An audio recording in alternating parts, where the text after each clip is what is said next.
All right, welcome to the latest episode of Podratix Gaming Cast. The Podratix Gaming Cast? Just Podratix? Welcome to our Podratix. I'm Zach, joined by the artistically amazing Sophia. How are you doing? You can just say joined by Sophia. It's fine. It feels oddly comforting at this point. Hi, everyone. I'm here too.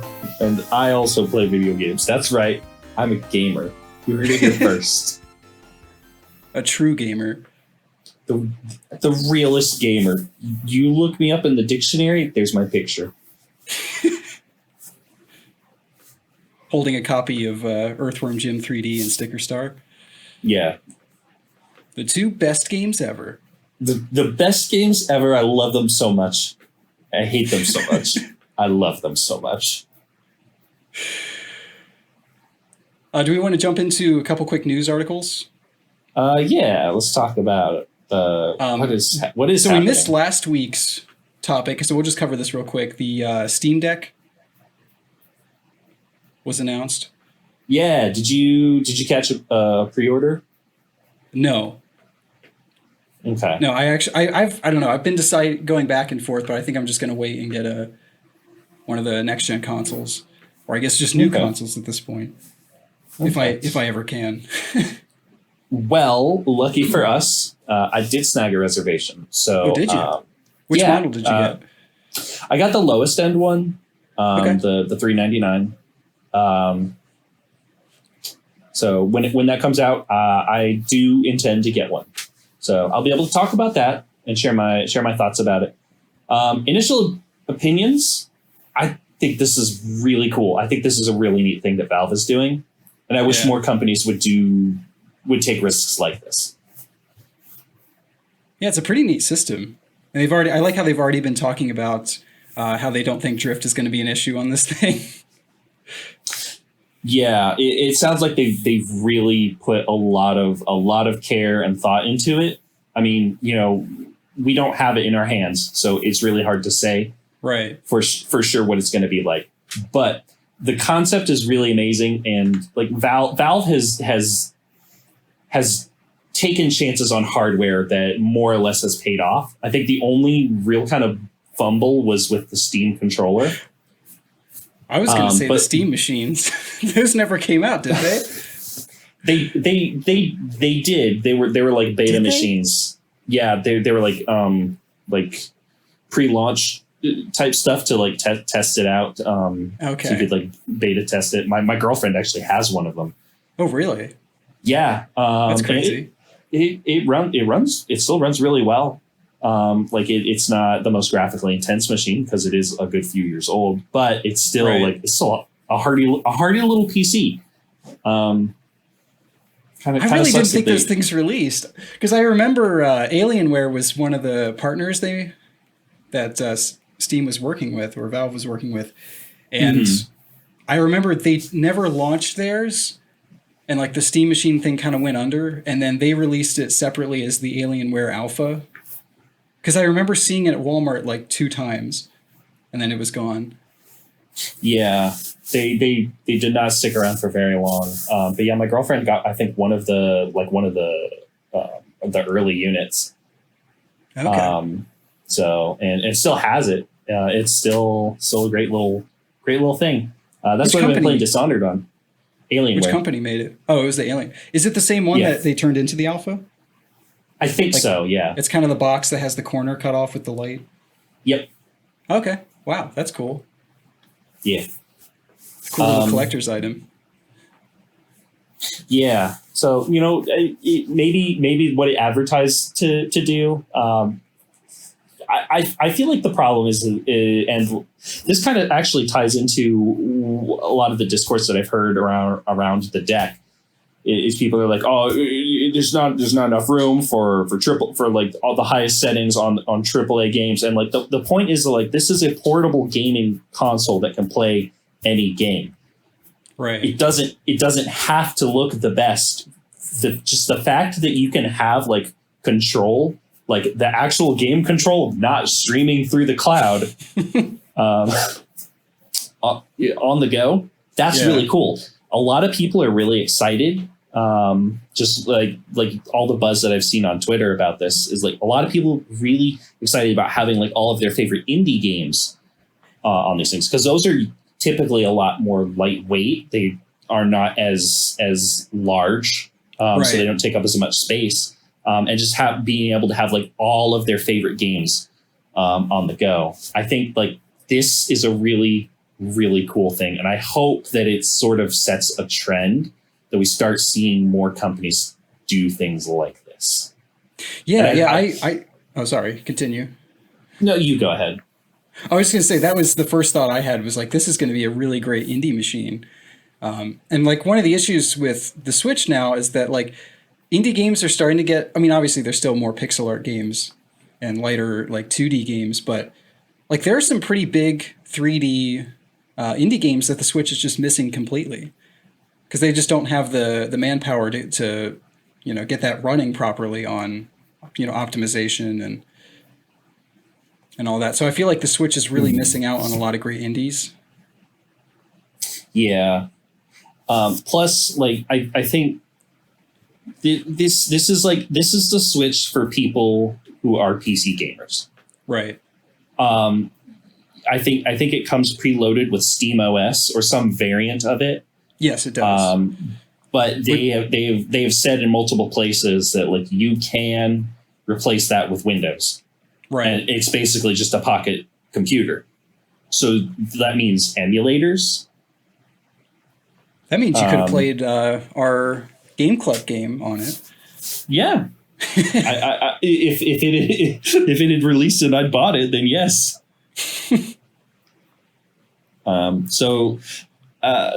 Plus, I think more recently I saw a video about how like you're going to be able to mess with the like clock settings, the CPU clocking and whatnot. That's pretty cool. Yeah. So I'm personally very excited about this. I think it's going to be a really neat little thing to have.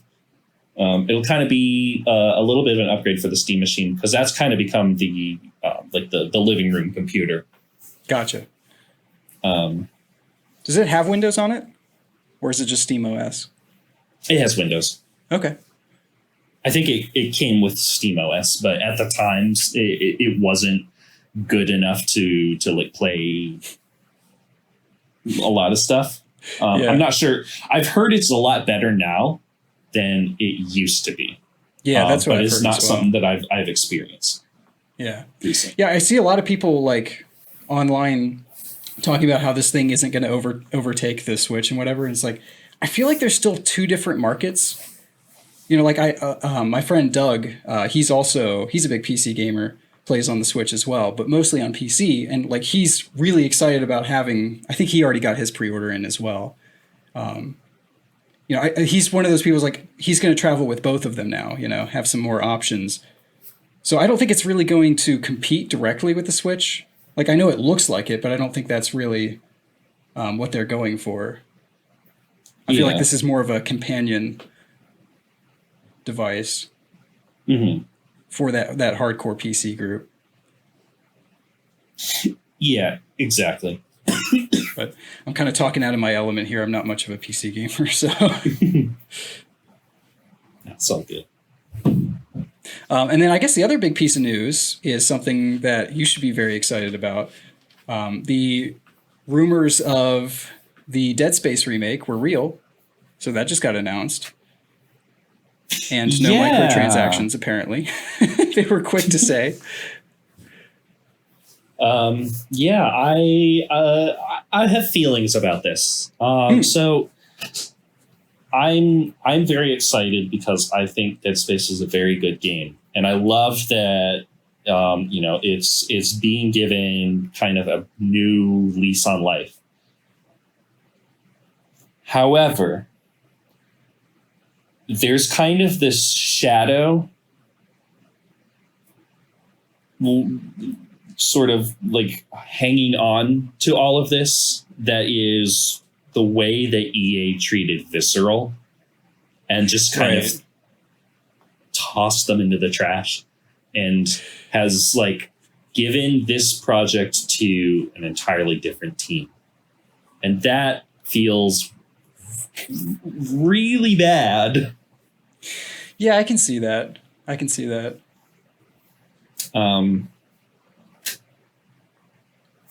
So, but are you still interested in playing it though? Absolutely. I'm not sure if I'm going to.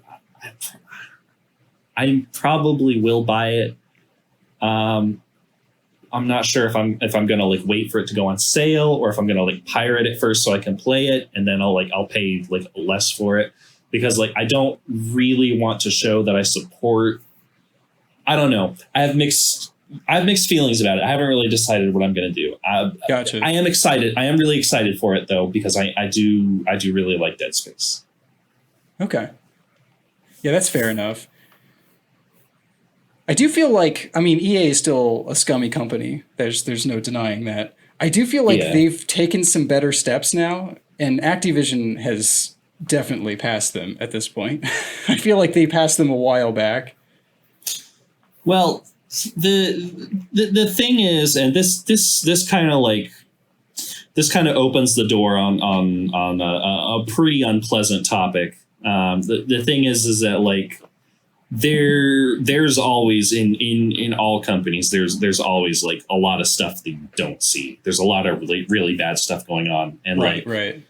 Even if like one company seems to be doing better or worse than another one, that's just what you hear about. Right. And I'm mostly talking about as far as the game releases, like EA has actually released some decent games that they've allowed the developers to, actually see their vision through. You know what I mean? Like, I feel like there have been some really great games from EA recently in spite of EA, if that makes sense. Whereas I feel like Activision Blizzard has just been messing everything up. In addition to the recent issues. That's fair. That are probably still present at EA as well. Oh, definitely. It's just that like lately, not that this is like a new thing, but because we are more aware of it, it's just like there's this constant sour taste with like everything that goes on, and it's really sad that is the case, because this shouldn't be like that. Right. But too long didn't read. I'm excited. Asterisk. Yeah, it's coming to next gen only, so that should be interesting. Yeah, I guess we're gonna have to get an Xbox. Or just an insane PC rig. Yeah. Well, my girlfriend does have a new computer. So what graphics card? Shoot, I bought it for her and I don't remember. I want to say 3060. Okay. That's not I don't know. I'll take your word for it. I just wanted to make sure that she had something new and good. And I had the tax money to spend on it, so that's not too far off of the PS5 GPU. Oh, really? Because I think the PS5 is right around like a 2070, between a 2070 and a 2080, and the Series X is like between a 2080 and a 2080 Ti, or pretty close to a 2080 Ti. Cool. So we already have both of them. And with Game Pass, we would have all the Xbox stuff, I guess. Right.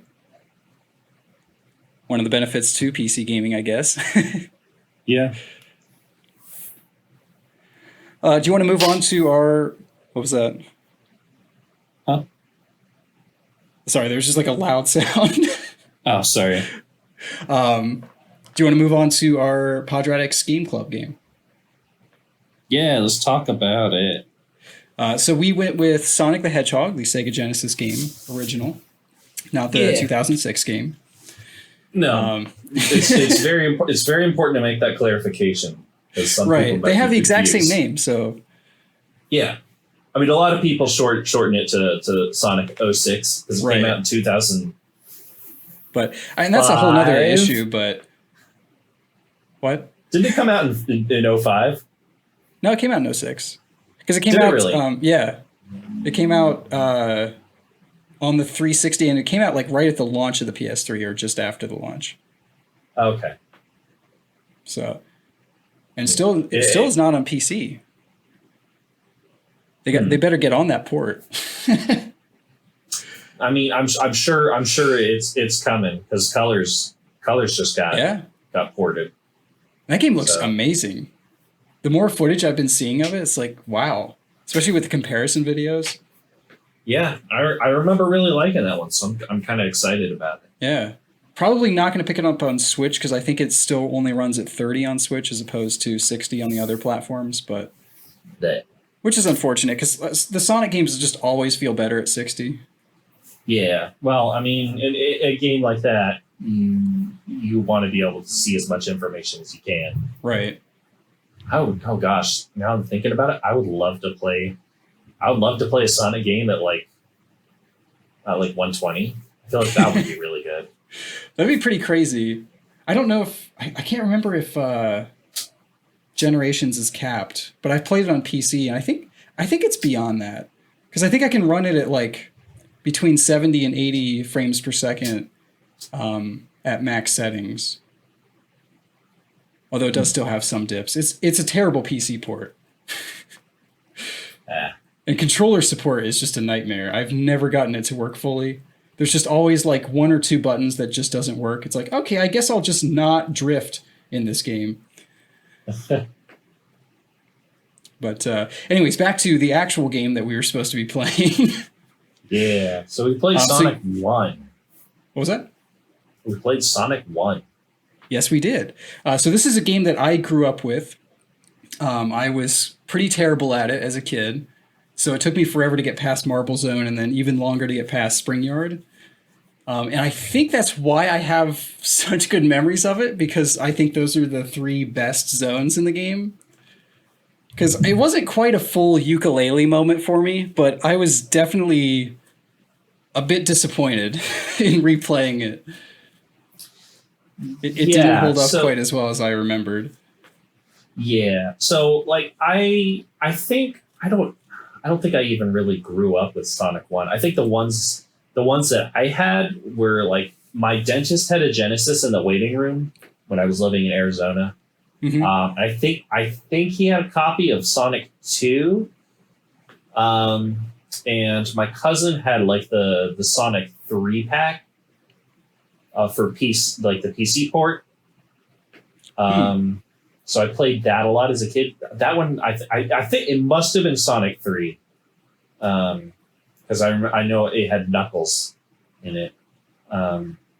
So like, other than like the odd, like, oh, I think I want to try out Sonic mode that here and there, like I haven't really played Sonic 1. So this was kind of like my first time really playing it. Okay.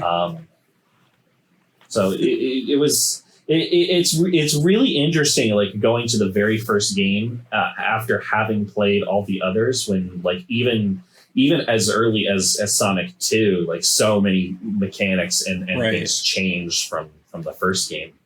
Especially after Mania too. Yeah, Mania is really good. I really like that. I still need to get the DLC for it, but yeah, it's really kind of like it kind of took me by surprise. So like you have basically like two things that you can do. You can run and jump, and you can like roll in a ball if you're already moving. Right. Spin dash is not in this game. You cannot rev up a spin. It feels like it needs to be here. Yeah, for sure. I will say this though, Green Hill Zone is still phenomenal, and I never feel like I'm missing the spin dash in that zone. It's just like every zone after that, or I guess really Spring Yard forward. Particularly in not Scrap Brain Zone. What's the Starlight Zone. Starlight Zone, that's the one. Yeah, yeah. We'll get to Starlight Zone. I have some opinions. But yeah, I think this game still has, especially in Green Hill Zone, it still has a lot of charm to it. Obviously, like the character models look great. The sprite work was amazing, especially back in the day. And it has some really great that kind of like physics based and momentum based platforming, far beyond what even Mario did at the time. I believe this game was actually inspired by the creator was playing Super Mario Brothers and trying to get to the first warp zone as fast as possible. And that was kind of the inspiration because he got really good at playing that first level again and again. Yeah. So, but I kind of feel like this first game, like everything that the Sonic game series has done well and has also struggled with, can be found in this one game. You know what I mean?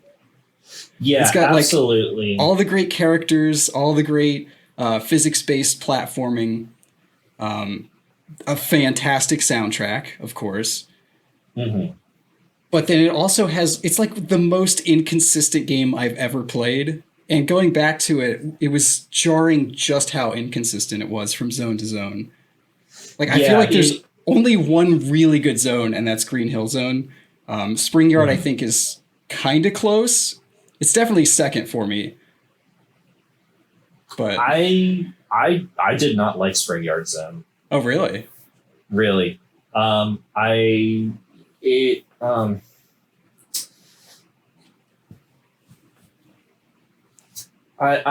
trying, because I'm thinking back, like the biggest thing were like those like double half pipes with the like ball and chain swinging around it. Like that was like super frustrating to deal with. Like it pops up like so often. And then they're like the oscillating platforms that like you have to time it so that when the space appears, you like drop down or like climb up onto the next one, and then it lifts you up, and you rinse and repeat till you get up or down to wherever it is that you're going. It's really bad in that. It's really bad in Marble Hill Zone. For a game where you're told to go fast, there is so much waiting around. Yeah.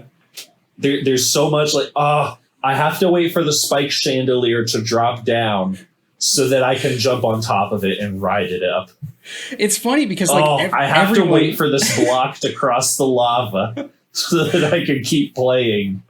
Yeah, you're absolutely right. And I know most people hate Marble Zone, and to be fair, it breaks the pace of Green Hill Zone like crazy. Like the game just suddenly shifts genres almost. But it's also like, I just want to raise the point. I think it's still well designed. Like the platforming sections are still kind of fun.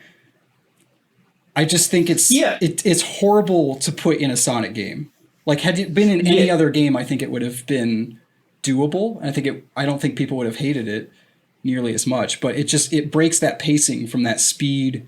And like, because Green Hill Zone is not just about speed, it has branching paths, which is something that Marble Zone has zero of. There's one direct path the whole way through all three acts. There's no secondary routes. There's no faster way to get through someplace. You just have to wait, like you said.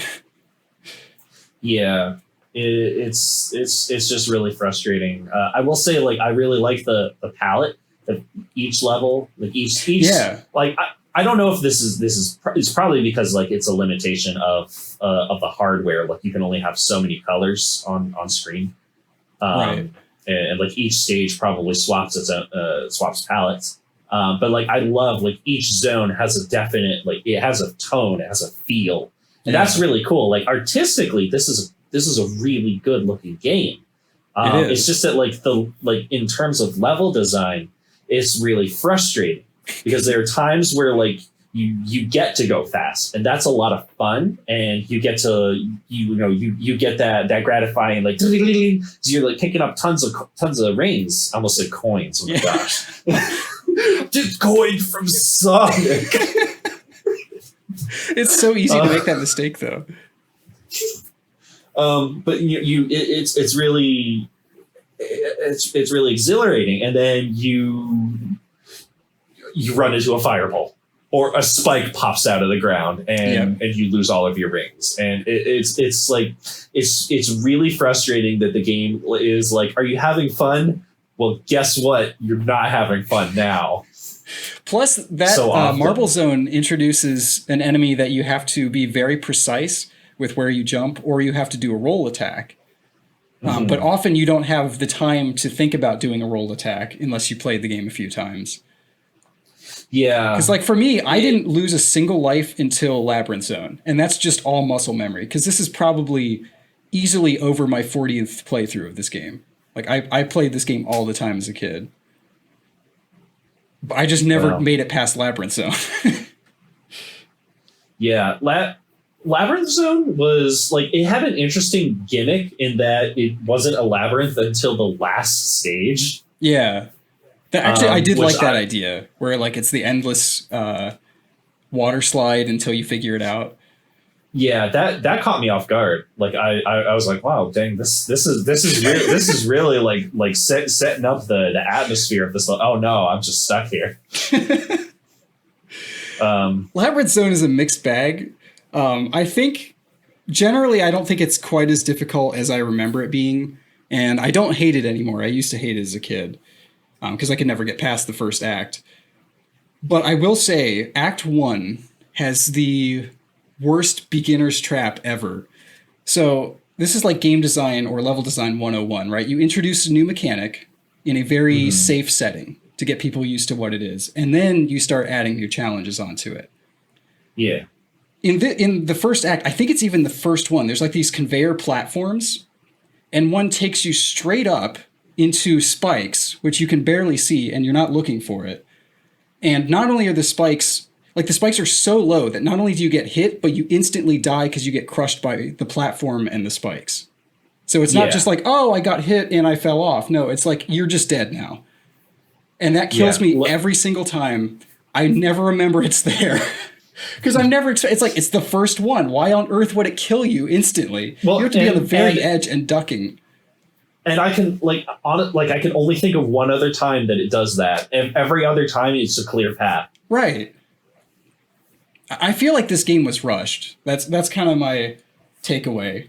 It's like, it feels like they struck gold with Green Hill and then just didn't know how to follow it up. Almost like the team was working on 6 different zones at the exact same time, and they all just kind of presented ideas at the end. Yeah. I had the thought, it is very obvious when you're playing this that, like, it is obvious why Green Hill Zone is in every Sonic game. It's because it's the best zone from Sonic 1. Right. It is good enough that it withstands the test of time, and that's why, like, Mania added a lot of stuff to it, but, like, that's still Green Hill Zone. Right. Yeah, it's like the quintessential Sonic level. I am sick of seeing it in new games. They can stop that now, but it is like the quintessential Sonic stage. Very nostalgic too. Yeah. And that music. It's like, yeah. Gosh, insert the super crunchy deep fried music. No, the music is really good. Every time I hear Sonic music, I'm like, dang, I really wish I knew anything about making music and could, like, mess around with an FM synth, because, like, the Genesis sound chip is really, really good. It is. It's like, it's kind of not good in a way. Like, it's so much crunchier and more static, but that works for some games really, really well. And I feel like it really works with Sonic. It has the thing about an FM synth is that, like, it just has an inherent twanginess to it that is just so much fun. Like, it's just such a distinct type of sound. Right. That like, just it's very character. Oh gosh, what am I saying? it's very much a sound chip with a character right to it.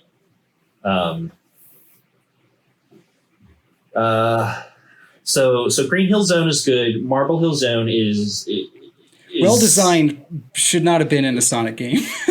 Yeah, if Sonic like didn't take as long to start going, but also didn't go as fast, if he like moved like a little slower for the platforming, like that, it would have been a lot better. I feel like, and also if there had been like a little more like branched paths, like you said, instead of just kind of a straight shot. Right, because that's one of the things that makes the Sonic games fun is like replaying them and finding new routes, right? Finding new ways to cut off, oh, like I don't like that part of the level, or hey, this part flows better if I do this, like drop off this platform and roll, stuff like that.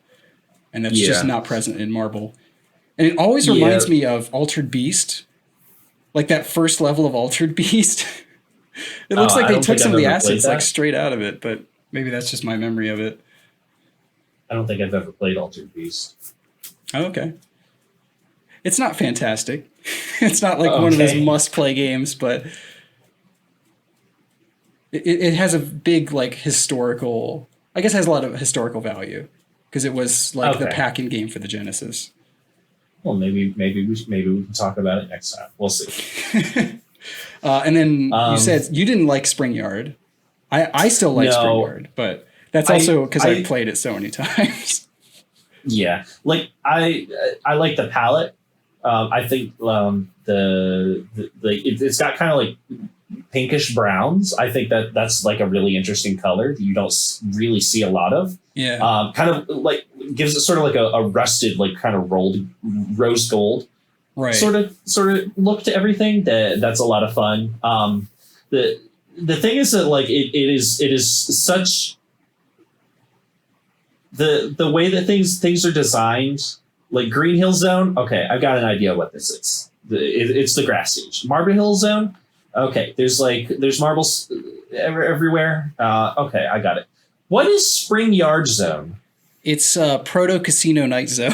It's really what it is. Because there's like drums, there's spiked balls. There's an enemy that acts like Sonic that like just appears after you.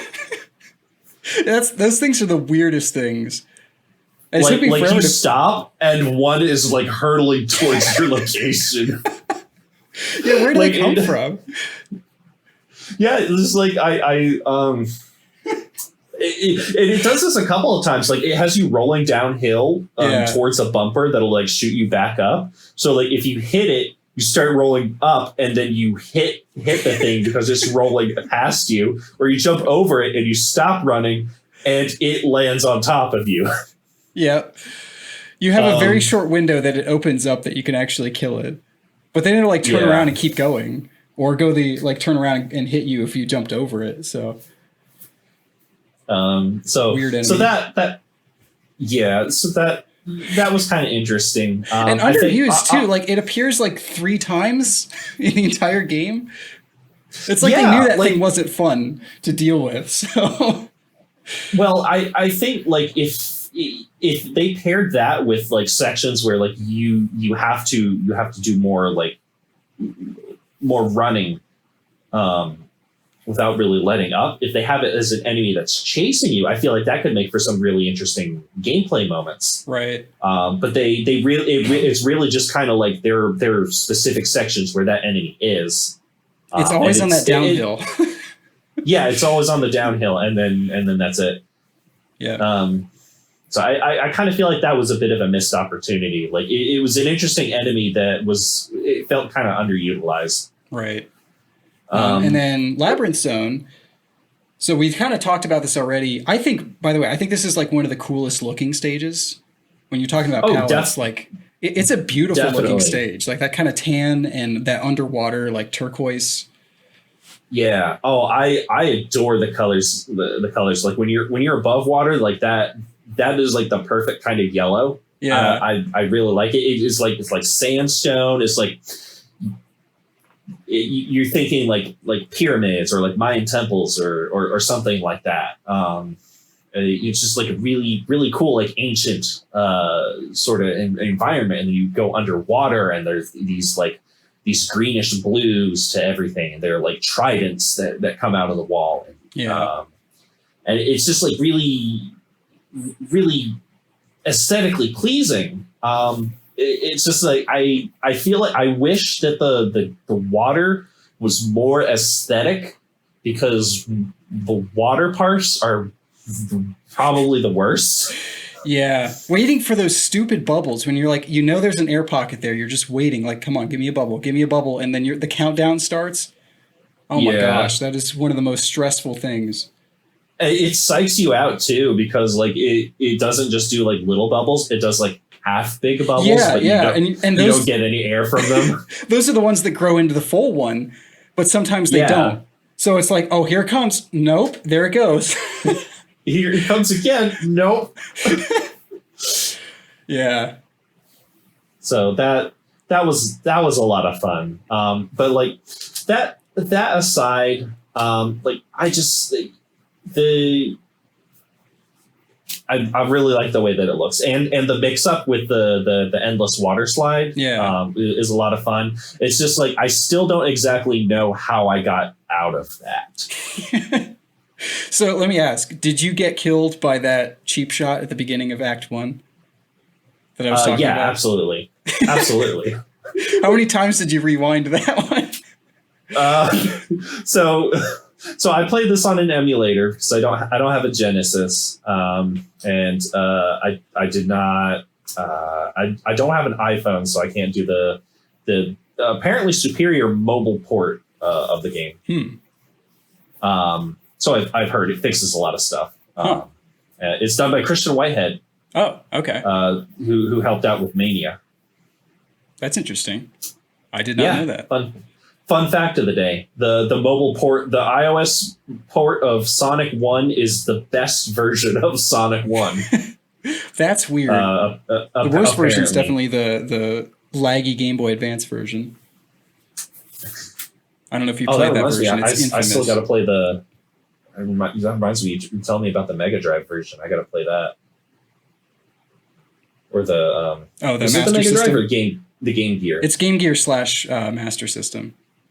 Oh yeah, I got to try that one. Where was I going? What was I saying? We were talking about versions. So you're playing the emulated.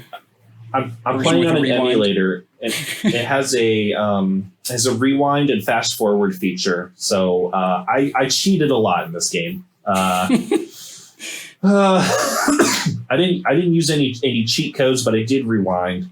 And anytime like I jumped into like a cheap shot, I was just like, nah, I'm not playing this. So I basically cheated and gave myself like the perfect run. Nice. Which say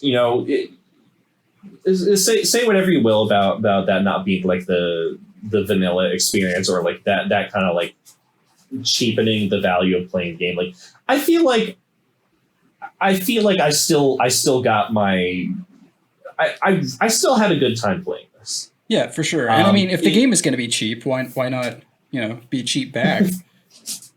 Yeah, like because really the punishment for failure is that like I'm just wasting my time. Right. I would rather have fun playing this game and enjoying it rather than being frustrated by it. Right. And if I have the tools to do that, then it came out in 91. Give me a break. I mean, no judgment for me, for sure. I know there's some purists that will be upset by that, but who cares? Well, they're not the ones playing it, so. Yeah, they're not playing it, and you know what? Maybe someday I will play it start to finish, no cheats, and then I will have the proper appreciation. That is a frustrating way to do it. I'll tell you that. So then, Starlight Zone. I did rewind from that part.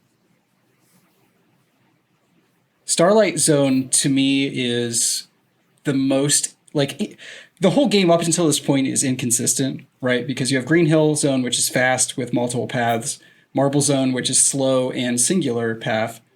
Then like Spring Yard, which has like a couple branching paths, but it's faster, but it's still like it's still much slower than Green Hill. And then you have Labyrinth, which slows you down by putting you underwater. And then you have this one where Act 1 is really fun, and it returns to that kind of like there's a lot of ramps and loops, and it's actually fun to play. And then like something happened with Act 2 that just made it like Act 2 and 3 are miserable. I never knew where I was supposed to be going. I got killed so many times from like cheap enemies on platforms. They have those like seesaws where you have to like bounce the spiky thing up to give you a boost up to another platform, and then they'll put like one of those stupid bomb things right up on the platform. Yeah. Did you ever figure, is there a way to like defeat those? Or No, do you just have I don't think them? so. I mean, in all these years, I've never figured out a way to kill them, and I just get hit by them constantly. That sucks. So I hated Acts 2 and 3. It's weird because, again, I thought Act 1 was like a respite from like, okay, finally a fast level again, branching paths, it's fun. It has a lot of the elements from Green Hill, and then it just kind of all disappears. It also has like the worst theme. It's just like metal. It's just like girders and stuff. Yeah, so I've refreshed my memory. Scrap Brain Zone comes after Starlight Zone, right? That's correct, yeah. Because Scrap Brain is the final area. I completely forget every time I'm trying to think about them, and I keep thinking of Scrap Brain Zone whenever I think of Starlight Zone, and the they feel the same.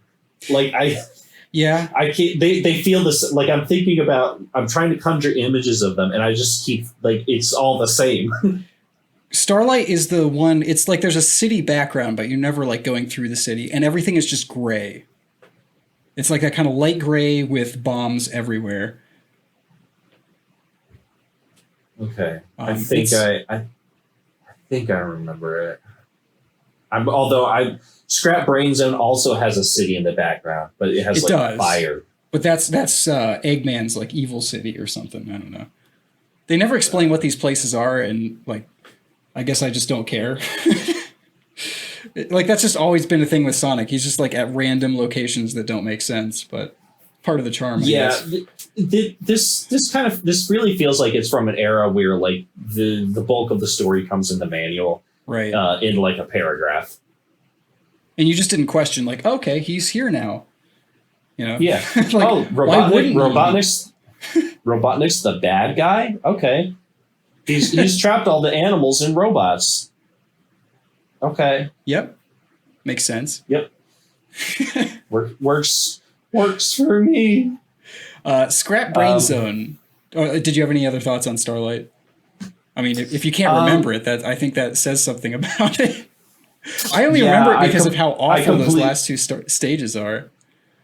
Yeah, I completely forgot that Starlight Zone had the seesaws, which I thought that was a really neat mechanic. It was. It caught me off guard because I had to figure it out. I didn't get it immediately. So I thought that was a really neat mechanic. I wish that I kind of wish that they had done more with it. Yeah. This really only shows up in a couple places, and then in the final boss. Yeah. Well, the boss of that area. Yeah. Yeah. Right. That's actually, I guess we can talk about the boss fights at the end, but yeah, I thought that was actually a pretty clever use of the stage mechanic for the boss. Better than the actual stages for some reason. Yeah. But Scrap Brain, I hated it. I thought this was the cheapest, worst stage like possible. They're all bad. Like I think Act 1 is the only unique one, and then Act 2, is it Act 2 or 3 that you're just kind of, you go back to like an alternate Labyrinth Zone, and then you just kind of appear at the end? Yeah, Act 3 it takes you to Neo Labyrinth Zone. Okay. This feels like the stage that someone would make if they were trying to like prove a point about how like everybody always says like, oh, the thing about Sonic is that you go so fast you can't see what hits you, and like this is the level. It's true though. Like those stupid electric orbs that like shoot out lightning to either direction, mixed with enemies that are like constantly in the worst places possible and spikes. You have flame traps. You have the flames, trap doors. Oh gosh. You have like platforms that you have to hit before they form a staircase. Yep. You have like oscillating platforms that'll crush you if you don't get in the right pattern. It's just it really is a nightmare, and like I understand that like this is the last stage before you fight the final boss, and so it's supposed to be challenging, but this feels unfair. Yeah, it feels like a joke at times. Like there was like one hallway that had fire from like the ceiling, and then those lightning traps like all around. And I was like, there's not even a safe zone. I didn't even know what I was supposed to do. I just kept taking hits, recollecting the same 2 rings, and just like forced my way through some of these sections. I didn't know what I was supposed to do, especially without the ability to do the spin dash. I was like, how do I get the momentum to get through some of these places quickly? Those little like electricity orbs, those things fire every like second and a half or 2 seconds. Like you have so little time. And then if you do manage to get past one of them or 2, then you just get hit by a 3rd one. So that you couldn't have seen. This was like some of the worst level design, I think, in any Sonic game. Yeah, it was pretty frustrating. I was happy to be done with it. The Act 3 I didn't mind actually. I thought that was kind of fun. I don't know if it's just because of like the like this is because end of Act 2, you run to a platform. Robotnik does a thing. He like does a laugh, and then he pushes a button, and the platform falls, and you fall down into stage 3. Yeah. I really liked that because like I wasn't until like Sonic 3 that they did like level transitions. Yeah. So like this felt like it felt really cool that it did that, because it just goes smoothly into Act 3, where you're in like a little kind of like you're in like a desaturated labyrinth zone, basically. And I thought that was cool. It felt like, you know, I was rushing to chase down Robotnik. Yeah. I was rushing to get back up to him, and that felt fun. Because there's the tension of the water, you know, moving slow, and there's a lot of things going on around you. But it didn't feel overwhelming. It's just like the tone felt tense. Yeah. Without me actually, you know, being, I don't know. What did you think about that? I thought that was a very cool transition. I didn't like the Labyrinth Zone thing. I really, that was where, so okay, I'm gonna come clean. I played this game twice, and I ran out of continues and got a game over on that Labyrinth Zone area. I was already low on lives from Starlight and Scrap Brain, so I had to put in the level code, the level select code. I forget what it is now, but and then I had to go back and replay those stages again. So it just kind of came in at a time when I just wanted to be done with the game. I was so stressed out from being so, like, trying to conserve those last few lives. So I think it just came up at a bad time. Should have played with the rewind button. Yeah, really. And then my second playthrough, I think I told you I was going to do this. I've never gotten all the Chaos Emeralds before. So I decided to do a kind of cheating run where every time I made it to a special stage, I would put a save state, or I guess I was playing the PS3 version, so it's the game state, right? Because I guess save state's a naughty word. Yeah, I like how companies will never address those. Like Nintendo and Sony will always call them different things, but they're just save states. Yeah. So I would put one at the beginning, and then anytime I'd fail, I'd go back and have to do the whole thing, because I wanted to be able to experience the pains, I guess, of each special stage in the way they were supposed to be experienced. But How many did you get? How many of the emeralds? There's 6 total. I think I got like 3 of them. Okay. So to get these special stages to appear, you have to finish a stage with 50 rings. I almost said coins. And then there'll be like a giant ring that appears that you jump into. And my strategy for that is to get it done by the end of Spring Yard Act 2, because that's the soonest you can get all of the emeralds. Because the Act 3 doesn't count because it doesn't end with a goalpost. Mm-hmm. So if I had to restart that run too, because I got to a point where I was still missing one by the end of Spring Yard, and I had to restart it again. It was like I knew I wasn't going to be able to complete a stage with 50 rings in Labyrinth Zone. But so you get a different ending. It was very disappointing. He just kind of tosses the emeralds up in the air, and then they circle, and then he does like the same finish animation. And that's it. So, wow. Was it worth it? No, absolutely was not. It was not worth the sphincter clenching horrors of those last few special stages. Oh my gosh. They were some of the most intense things. It's so frustrating when you keep like hitting things to change the direction of the stage, and you're like, no, I just wanted it to go the other way. And you've almost like dug through to the emerald with those diamond blocks. Oh, there was one, I had 2 whole ways to get to the emerald, and I still fell into one of the end zones and had to start over. Oh, yeah, that one is a visual nightmare. It is really hard to keep. Yeah, I had a really hard time like keeping track of like where I was and what was around me, which I guess is part of the challenge. But it just felt like really, really, really hard. Yeah. Yeah, this definitely felt like a first take at what a Sonic special stage should be. I think they get better from here. Yeah. So let's talk about Eggman. Yeah, let's talk about the boss fights. So every time that you encounter Eggman, he is in some sort of, he's in like a floating wall. Yeah, what is it called? I think it has a name, but I don't. It's like the Eggmobile or something? I don't know. Eggmobile, the hover egg, or something. Yeah. Eggman's round machine. I don't know.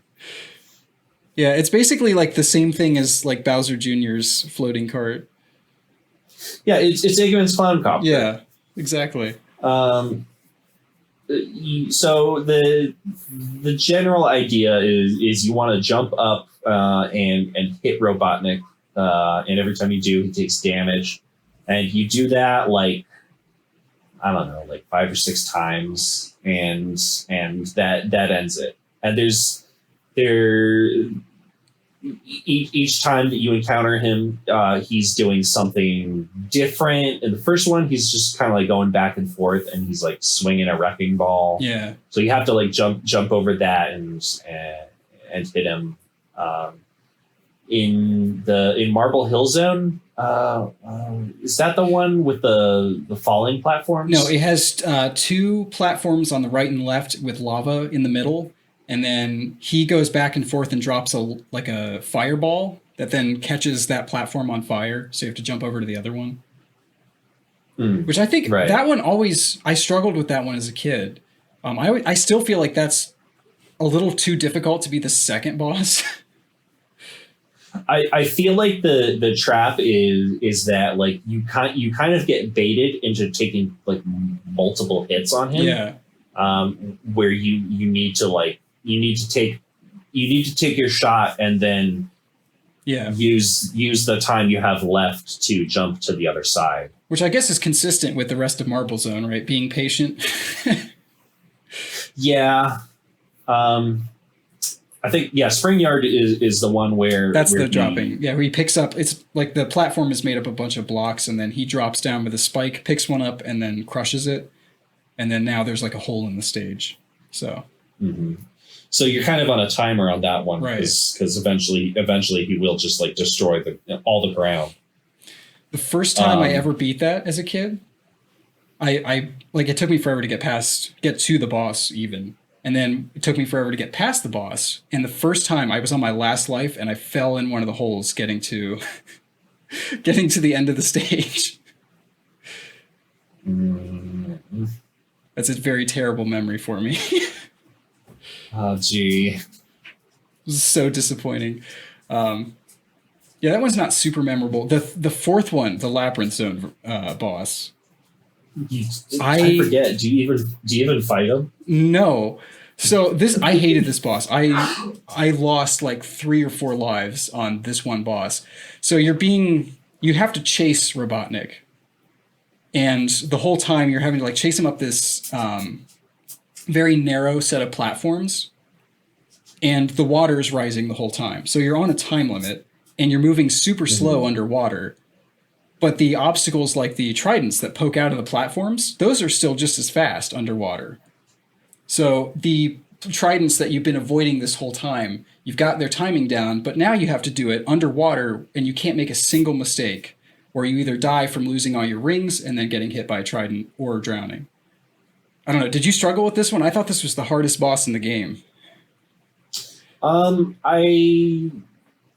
had a little bit of trouble with it, but I don't think I had to rewind very much on this, honestly. Interesting. I feel like I just got lucky and got like a good enough lead on the water, because like the water doesn't like really, it's not like rubber banding on you. So like you can kind of outrun it for a little bit before it catches up to you. So like I think I just got lucky and got like a good enough lead that I was able to that I didn't have too much trouble with the tridents. Okay. So maybe I'm just terrible at that. I don't know. Well, no, I'm not saying that I was particularly skilled, just that I was lucky. You could have taken credit for that one. And we kind of hinted at the World 5, or the Zone 5, boss, which is basically he just kind of goes back and forth, and he drops spike balls. And those, like the entire floor is made up of seesaws.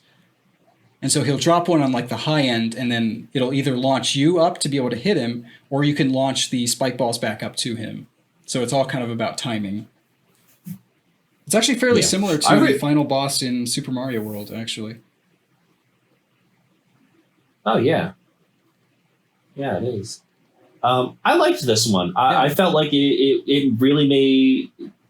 Like, I feel like the point of a boss, typically, in games like this, is to test what you've learned. Right. And I feel like this was good because it used a mechanic that was introduced in the level that you had to use to defeat him. I thought that was really cool. I wish that that weren't the only case in the game. Yeah. Yeah. So that brings us to the final boss.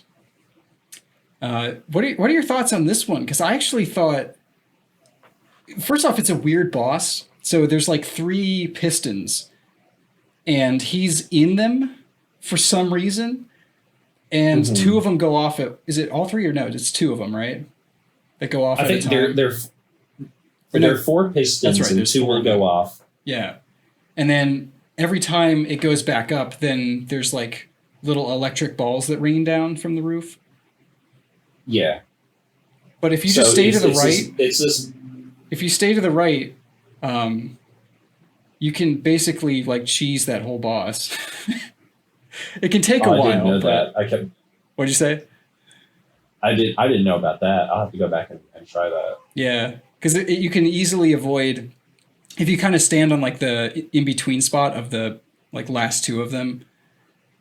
Then you can basically never be crushed, and if you just kind of jump, you can stay right in between the 2 electric balls and they'll never hit you. Huh. I just figured that out this run. I've never figured that out before. Yeah, it's kind of weird, but I guess like the game hasn't really been like building towards anything other than like, you know, this is the final showdown, I guess. You hit the right piston enough times, and then you run to the right. I think if you time it, then you can hit Robotnik as he's leaving. Yeah. Or Eggman or whatever. He'll fly away in his little ship again. If you time it, you jump up and bop his ship, and he'll go crashing down. And that's it. You beat Eggman. Yep. Sonic runs home to all his animal friends that he freed from the clutches of Eggman. And if you got all the emeralds, he tosses them up in the air with a circle in a circular formation, and then jumps to the screen. Yep. He jumps up and does a zoom in freeze frame. Yeah. This is it says something like "Thank you for playing," or something like that. Right. And you get like a little credit sequence. So I guess normally then you have Robotnik at the end like juggling the remaining emeralds. Is that correct? Mm-hmm. It says try again. Yeah. He's like juggling. He's juggling all the emeralds that you didn't get. Right. Which, I mean, as long as, well, I guess that's a whole nother like part of the lore that hasn't happened yet, because there were supposed to be 7, but I was gonna say, as long as he doesn't have 1, that pretty much stops his plans, right? I guess so. I mean, they're basically like the Dragon Balls, so. I mean, this is the first game, so like they can do anything from this point on. Yeah. Like nothing is hard canon.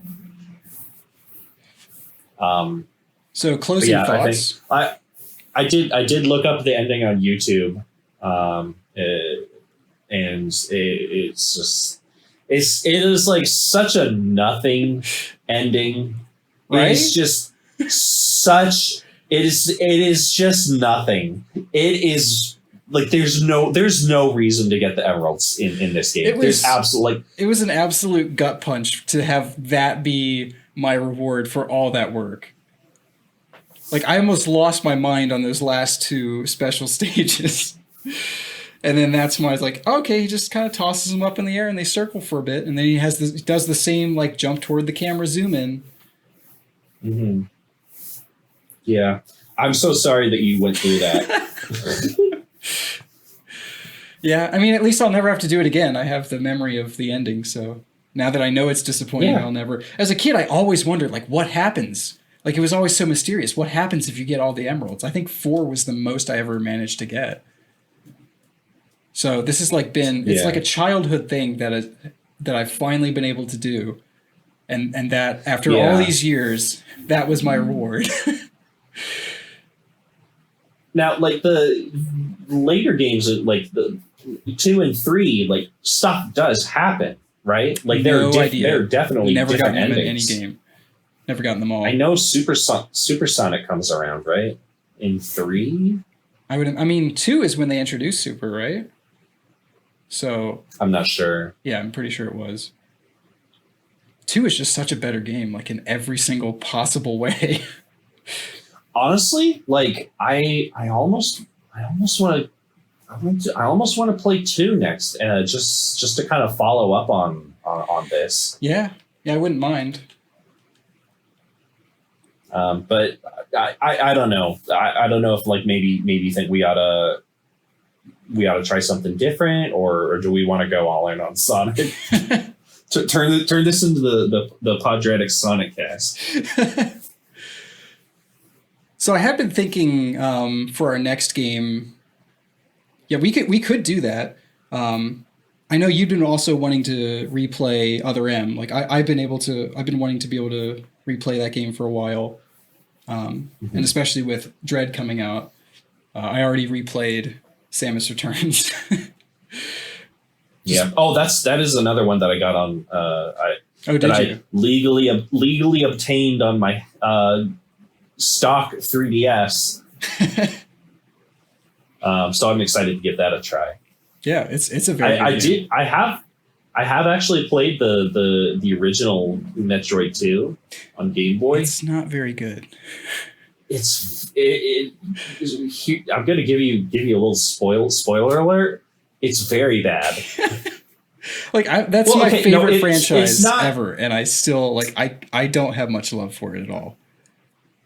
It is not functionally bad. Right. I think it does some interesting things. It's Metroid on the Game Boy, but also like so many of the zones look exactly the same, and like there's a lot of repeating patterns. Yeah. The music is good. It is. There's a couple of really good remixes in Samus Returns as well. Ooh, particularly that main that first theme, probably the one that everyone thinks of when they think of Metroid 2. Yeah. The tunnel theme. Yep. I think I've said before, I don't know, I've definitely said it to you, that like if a game has a good soundtrack, it's the quickest way to get me interested in it. I bought Snake Pass literally because David Wise did the music for it. No other reason. It was like, well, it looks kind of cool, but David Wise music. And I ended up liking it. I know you didn't, but... Well, I only had a little bit of time with it. I just remember, I could just see it's like, oh, this is not clicking. Just like... I'm willing to give it another try. Yeah. So what's our next game going to be? Gosh, we talked about really doing torn. the 8-bit Sonic the Hedgehog as well, which I had mentioned to you is a completely different game. It has the same name and it was released in the same year, but it's actually I might just do that on my own time. Okay. I'm really torn because like on the one hand, like I do really want to replay Other M, because it's been so long since I played it. But I do like coming off of Sonic and like having like really mixed opinions about it. Like I really want to kind of see where does it go from one? I mean, I'd be so down. How 2 is my favorite Sonic game ever. So how do they improve upon this? Because like while this feels like a very flawed gem. Yeah. Like it is easy to see why this game has resonated with so many people. Although I feel like a lot of my fondest memories come from 2 and probably mostly from 3. Okay. Well, why don't we do it this way? I've never beaten either of those games. Huh. Well, this should be interesting. So with the power of rewinding, any game can be honestly, conquered. I'll be honest. I kind of did that because I was rushing to have it done in time. I didn't give myself enough time to play it. It's a very short game. Right. It's a very short game. You could easily beat it in an hour. It has no save ability either. So that's you have to beat the game in one sitting. I mean, now with the power of emulation and whatnot, that's not really an issue. But back then, you couldn't take a break. You just had to pause and come back if you had to leave or something. Yeah. If we do Sonic, I'm going to challenge myself not to use rewinds. Okay. That's up to you. Again, no judgment from me. So I'm going to try and give myself the most authentic experience. Like I may use save states here or there. But I'm going to try to keep it clean. Okay. So why don't we do 2 weeks to finish Sonic 2 and then do Other M for August? Okay. I'm so down for that. Because then that'll give us the whole month of August to finish Other M, because that's going to be a much longer game. Yeah. Or 4 weeks or whatever. So. Okay. I mean, it's not a super long game, but obviously longer than... No, I mean... Yeah. Well, I don't think it took me longer than a week to beat it, just because I played it nonstop. I have a little... No, I'm going to save it. Okay. I'm going to say I have thoughts already. I'm going to save it. Cool. I'm just saying. I'm very excited to talk about Other M. I am too. This game gets a lot of hate, and a lot of it is deserved, but some of it is not, I feel. I'm really at least based on my memories. But yeah, for sure. Gosh, I didn't expect, like, I was like, oh, I got to talk about Sonic now. And like, now that we've done it, I'm like, I can't wait to play Sonic 2. Right? Sonic 2 is so good. I'm like, I'm genuinely like, I'm really excited. Like I'm kind of itching to go play it now. The rest of the podcast is just you distracted because you're actually playing Sonic 2. Yeah. Yeah. Oh no. Also, the soundtrack of Sonic 2 is, I feel, the best soundtrack of any Sonic game, period. Like, the most consistently good and most varied, too. But that's just my opinion, so. I off the top of my head, like, I have a hard time telling, like, which games certain Sonic songs came from. So, like, I'm... Gotcha. Is 2 Angel Island? No, that's 3. That's 3. Okay. Yeah. See, I feel like I'm the most familiar with 3. Okay. Because that's the one that I've probably played the most. That's the one I played the least as a kid, interestingly enough. But I'm really interested in seeing what 2 is like, because I don't think I've ever seen like the end of it. I don't remember what stages are in it. There's a lot too. I think there's like 9 or 10 zones as opposed to 6. Mm-hmm. Oh, that was another thing that I thought was really interesting. So this, like, every Sonic game has, like, except for the first, I think typically follows like the 1-act, 2-act formula. Right. Or like each level is 2 acts, and the second act ends with a boss. Right. This one has 3 acts, and the third one ends in a boss. So it has like fewer levels.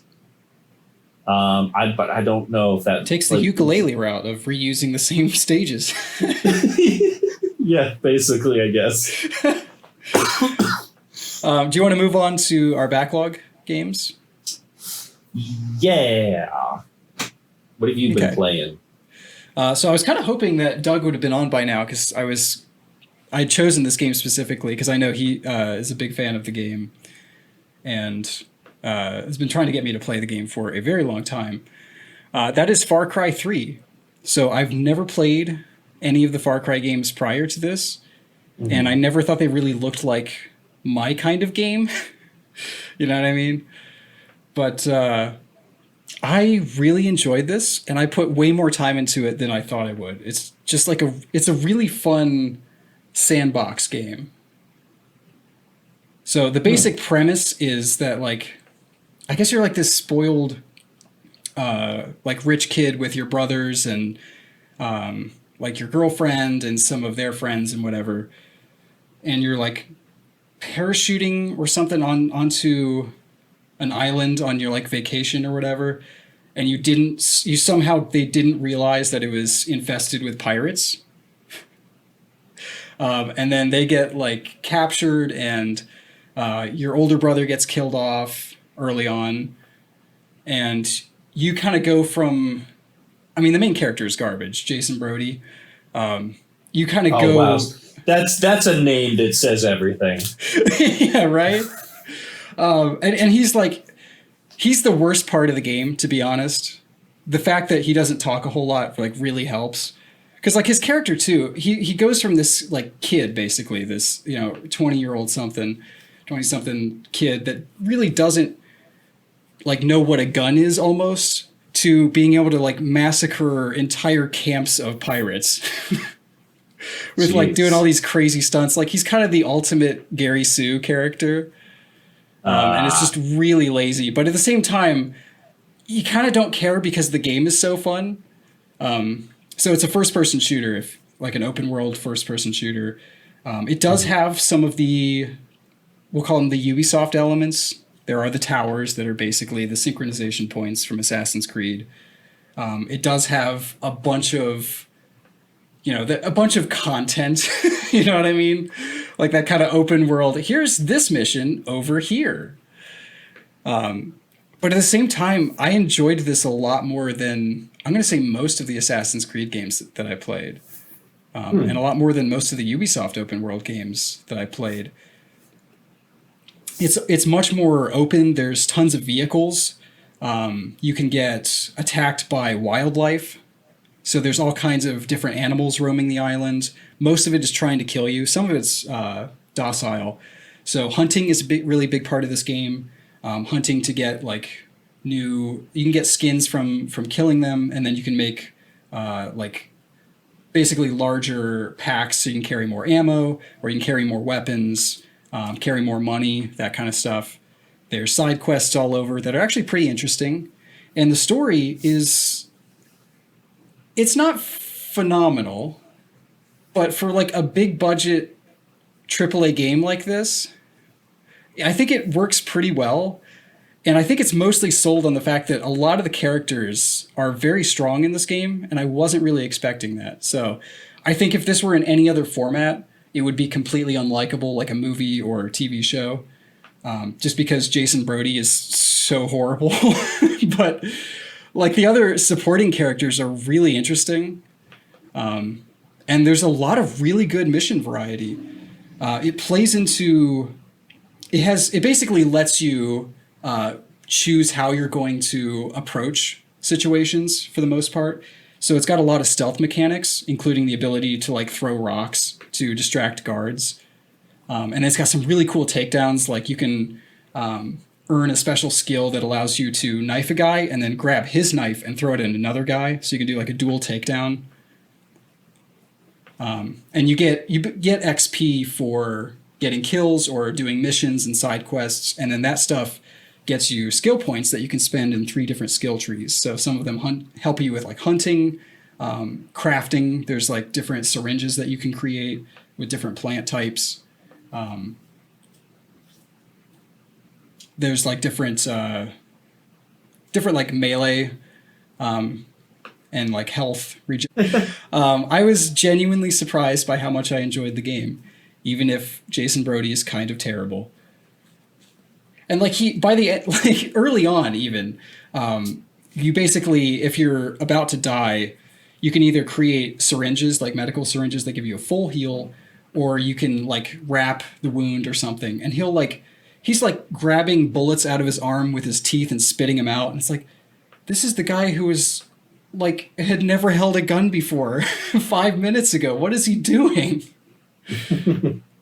And also a couple of like minor issues. The audio in this game, it's kind of terrible. I don't know if it's just me, but I could never hear where stuff was coming from. Like this game has terrible 3D or spatial audio.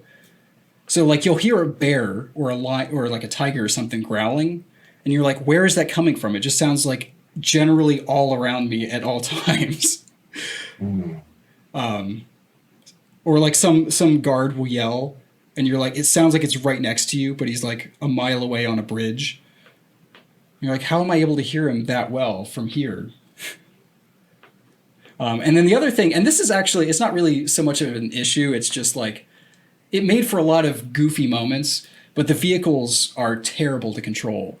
I've never played a game with as uncontrollable cars as this. And while I wanted to hate on it, I also like, there were so many stupid moments that I ended up laughing at by just like how insane, like you try and take these curves and you do like spins down a mountain, and it's like, yeah, it's, I feel like it was almost intentionally off.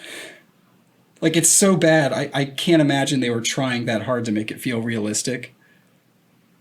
But yeah, it's a very dynamic game too, right? So there's like fire is an actual element similar to Breath of the Wild. So if you throw an explosive or a rocket or a flamethrower or something, you can light up grass, and any buildings around will catch on fire.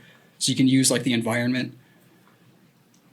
And there were numerous times, especially with the AI, like you can get the wild animals to hunt the enemies that you're going after, which is pretty cool. There's like different factions. There's like the resistance that you're working for.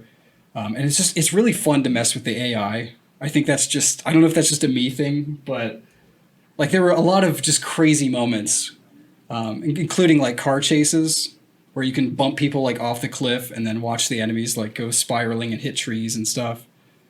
But it was a fun game. It wasn't like super deep or anything, but I had a lot of fun with it. It's interesting. Yeah, I've never played Far Cry either. You guys said that's Far Cry 3? Yes. Okay. Yeah, that's the one that was like, that really took off. That was like 2012, I think. Like, I just remember everyone on YouTube playing it. Yeah. That's the one with Voss. That's like the character everyone knows. Oh, yeah. The definition of insanity. Yeah. Yeah. That sounds pretty cool. I'll have to look into that. I picked it up for $3, so it's on sale. You can get it pretty cheap. So. Okay, yeah, I'll see if I can snag that, and I'll check it out sometime. I guess I kind of mentioned it before. I don't know how much I said about it last time. I've been playing Dishonored, the first one. Okay. It's pretty good. I like it. So basically, it's made by Arcane, developed by Bethesda. Arcane has also made games like Prey. They are making the up and coming Deathloop, which I'm very excited for. And what's the other one? Red something? Redfall? That's also them, right? Yes, I think so. No, maybe. Pretty sure it is. Published by Bethesda for sure. I'm not sure if it's Arcane that's making it. I think it is. Yeah, it is. I just looked it up. Okay. So Deathloop is actually being done by a secondary team, and then I guess Redfall is like their main game. Okay. Anyways. Well, I'm interested. I'm very much looking forward to Deathloop because it just looks stylish as heck. Yeah, it does. I'm really vibing hard with it. But Dishonored. I'm not sure how to start talking about this game. It is, I think, it is kind of like a spiritual successor to the Thief games. I think it is anyway. Like, I don't quote me on that. It definitely has like the feel of the Thief games. That was the vibe I got from it. It was like Thief with teleportation.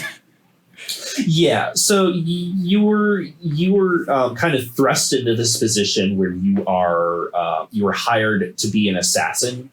Like you are a royal bodyguard, and your girlfriend / queen that you serve is murdered before your eyes by a bunch of magic guys, and then you were basically blamed for the murder.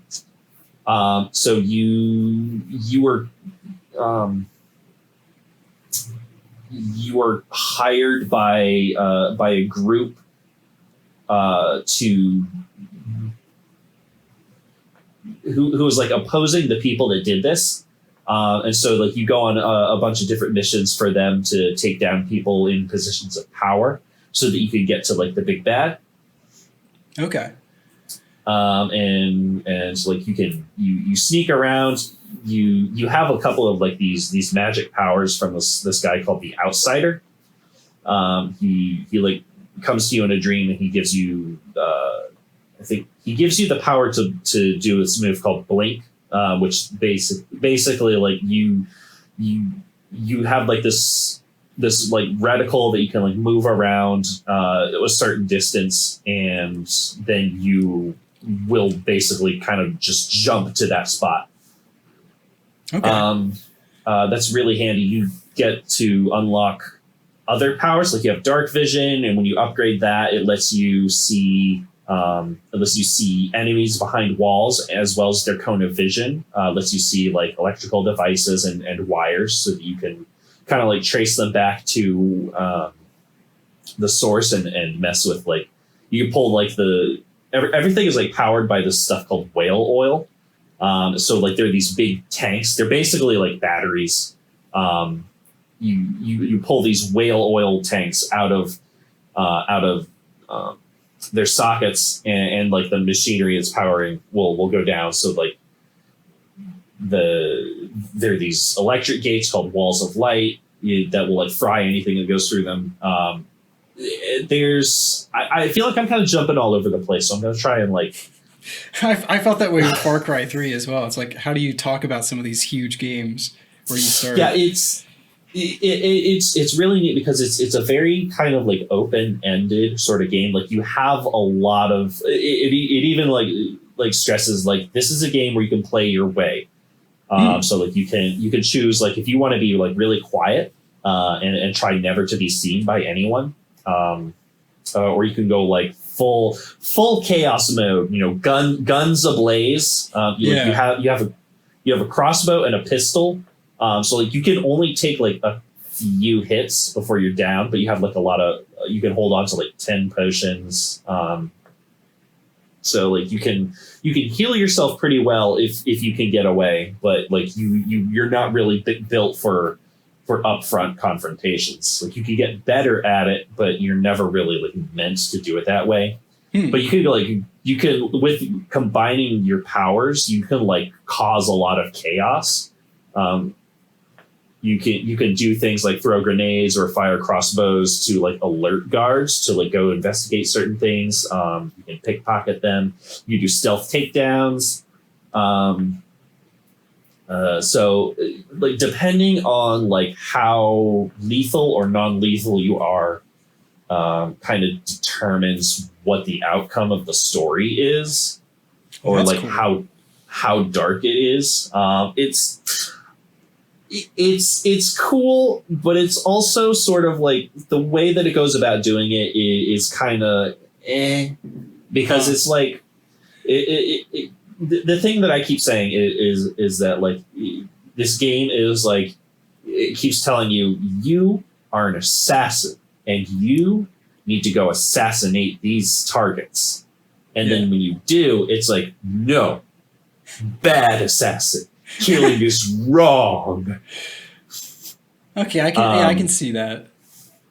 So like for all of your targets, you have like a non-lethal option for taking them out, which is usually harder to do, but more rewarding. So like that's the one that I always did for the major targets, but I ended up killing a lot of guards along the way, instead of just like knocking them out. Gotcha. Because killing them is a lot faster, but knocking them out keeps your chaos low. Did they get back up? The end? No. Okay. And actually it's kind of funny because like on the last stage, I just started dumping the bodies in one spot, and I started noticing that like once I got past like 5 bodies, they just started despawning. So once they're asleep, they stay asleep, and you don't really have to worry about them. Like you still want to move them because like if a guard sees that if a guard sees a body, then they go into a panic. And they'll start investigating. It's really interesting because like it does feel like the world listens to your actions. So like if there's something on a desk where a guard is patrolling and you take it, the guard walks in, they might notice that something is missing, and they'll be a little bit on they won't raise the alarm, but they are alerted, and so they start kind of like they're more perceptive. Because they expect that something is amiss. Gotcha. So it's really interesting the way that the game listens to your actions. As well, like there's a play happening in the story. There's like all these ravenous rats going around, and there are some parts where like there's like a swarm of rats, and if you like fall in them, they start eating you up. And you can kind of like use this to your advantage. Like you can lure guards into them, but like if you can kind of influence this, because if you kill a lot of guards, then later stages will have even more rats in them. Okay. Yeah. So it's just like the things you do affect how the world develops. And it's a lot of fun. The powers are really good. There's like one where you can like possess someone, which I found out too late in the game. is a really great way of getting out of a tight spot if you're like cornered by a bunch of guards, because like you could like possess a guard and everybody's just like, where did he go? And then you're just a guard walking away, and everybody just kind of is like, search the area. Oh, okay. So like your actual physical body disappears. Yeah. So like basically you hop into the guard's brain. Oh, okay. Or you can do it into a rat, and there are actually like there are tunnels you can go through as a rat. So there are cool. different ways to move around. Yeah, it is really neat. And then when like the timer is up, you hop out of the guard behind them, so you can immediately do a stealth takedown.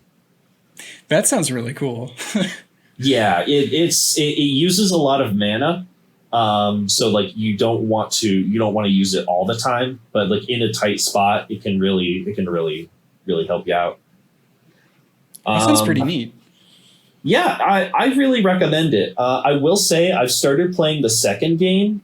I think the first game is really good. The second game does a lot of quality of life stuff. I'm still playing it, but so far, like it does a lot of stuff that really does improve upon aspects of the first game. The biggest thing that I noticed is in the first game, if you have the sword that you can attack, and you can parry attacks if you get the timing right, and then you can do like an insta kill if you get the timing right.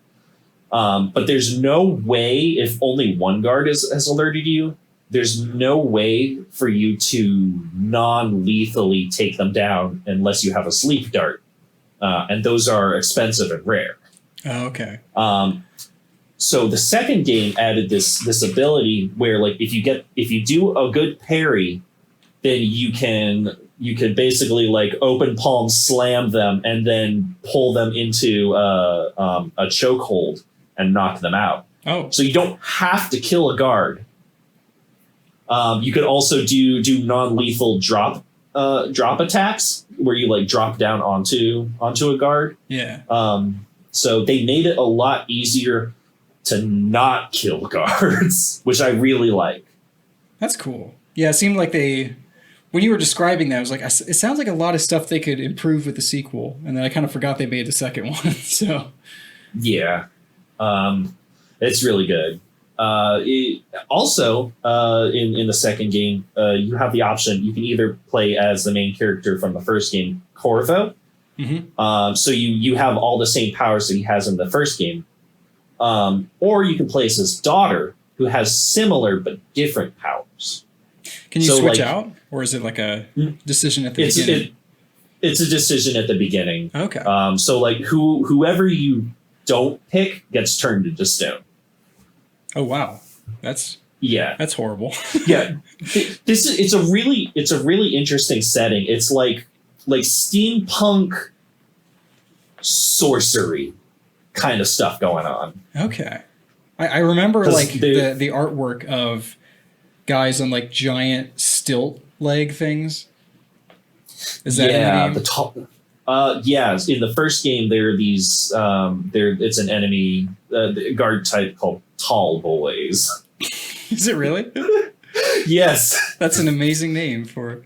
Yeah, it's basically a guard on like robo stilts with he's got oil tanks tied to him, so like that's a good target for hitting. But they're really high up, so they can usually spot you. Okay. Can really they easily. Like go back down to normal sized or? No, they're only I feel like really that high would. I was gonna say that seems like it would be good for looking, like being a lookout, but it seems like it would be terrible for combat. No, and they've got bow and arrow attack. I think that does like explosive bolts. So they're a force to be reckoned with. But like if you can get them in the right position, then like a couple